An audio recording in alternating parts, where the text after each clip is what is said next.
Pernah gak sih kamu dapat pesan kayak gini? Jangan keluar rumah malam ini, akan ada kejadian besar. Keluarga panik, grup rame, semua orang heboh. Tapi itu akhirnya cuma hoax. Fenomena ini kerap kali terjadi dan semua orang jadi takut tanpa alasan. Halo semuanya, perkenalkan nama saya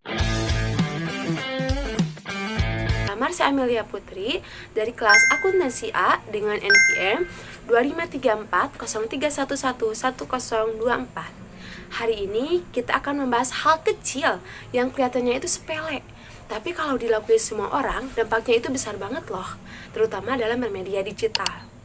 Saring sebelum sharing, kenali hoax sebelum jempolmu bergerak. Apa itu hoax? Hoax adalah informasi palsu yang sengaja dibuat untuk memanipulasi kita. Bentuknya itu macam-macam loh. Ada yang teks, edit foto, edit video, hingga edit suara. Contohnya itu yang foto banjir, yang katanya terjadi hari ini, tapi ternyata itu foto tahun 2015 yang diedit ulang. Kenapa sih kita gampang banget percaya ke hoax? Karena hoax itu biasanya diedit sedemikian rupa hingga mirip banget kenyataannya. Kita juga pasti bertanya-tanya ya kan, kenapa hoax itu cepet banget viral? Karena kita ini hidup di zaman modern, semuanya serba cepat, serba canggih. Seseorang lihat sesuatu, kaget, langsung share. Mereka gak tahu ini itu benar atau bohong. Pasti kamu juga pernah seperti itu ya kan? Penelitian MIT juga mengungkapkan kalau hoax itu 6 kali menyebar lebih cepat dibandingkan fakta. Contohnya itu, ada penculikan di kota A. Langsung heboh di semua media sosial. Tapi ternyata kata polisi setempat itu tidak pernah terjadi, itu bohong. Selain itu, kita juga hidup di mana semuanya serba canggih. Suara bisa ditiru, wajah bisa diganti, semuanya bisa diedit. Kalau kita gak teliti, kita bisa kena tipu loh.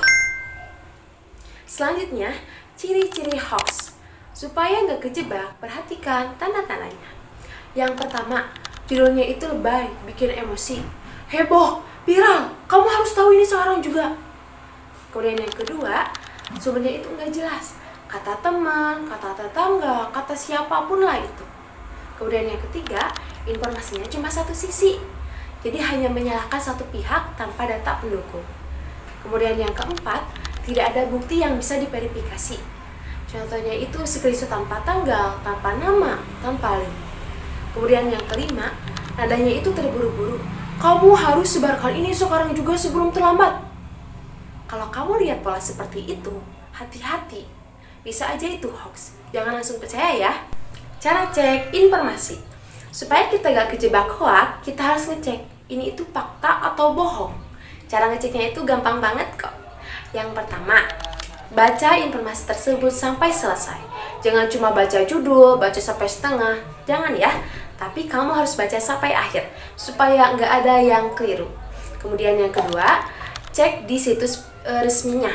Contohnya itu kalau yang bencana banjir, kita bisa cek di situs BMKG atau enggak BNPB, atau enggak bisa lihat di TikTok itu yang sedang viral, atau enggak yang di IG, di Twitter banyak sekarang.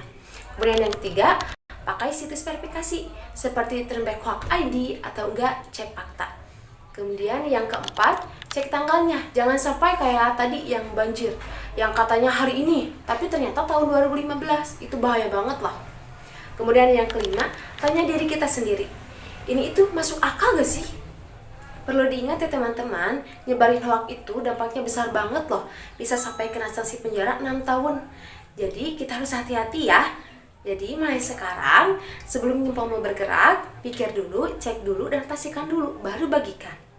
Ingat satu hal sederhana yang bisa menyelamatkan semua orang, yaitu saring sebelum sharing. Terima kasih sudah menonton, semoga kita jadi pribadi yang bijak di dalam bermedia digital. Wassalamualaikum warahmatullahi wabarakatuh.